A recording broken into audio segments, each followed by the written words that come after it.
Conspiracy theories of the last few decades, the ones that surround the death of former royal Diana, are some of the most colorful.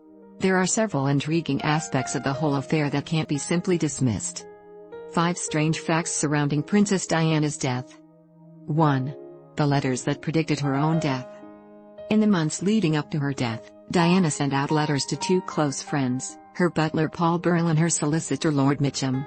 In them, she stated quite clearly that the royal family and her husband were planning her death and that it would be a car accident.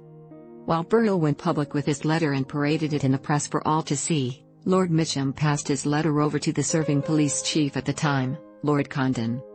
Condon withheld the letter from public knowledge, as did his successor, Lord Stevens, for several years, even though it is illegal to withhold evidence in investigations. Despite this, no action was taken against either former police chief. 2. Diana remained in the tunnel for 81 minutes. Diana wasn't removed from the vehicle for almost 37 minutes after the crash, despite there being little to no damage to her side of the car. It was a total of 81 minutes before the ambulance she had been placed into made its way out of the tunnel into the hospital.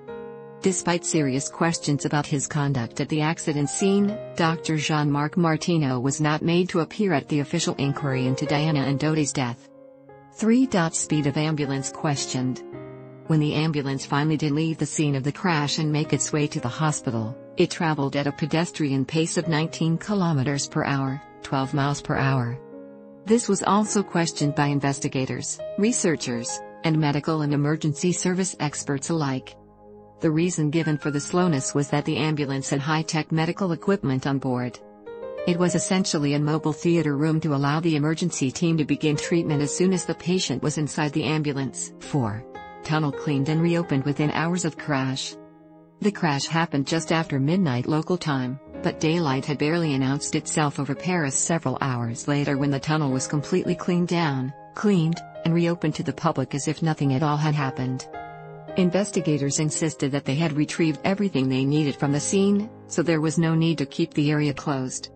However, many were critical of the reopening, and possibly compromising, of an accident scene so soon, particularly when no real investigation had taken place.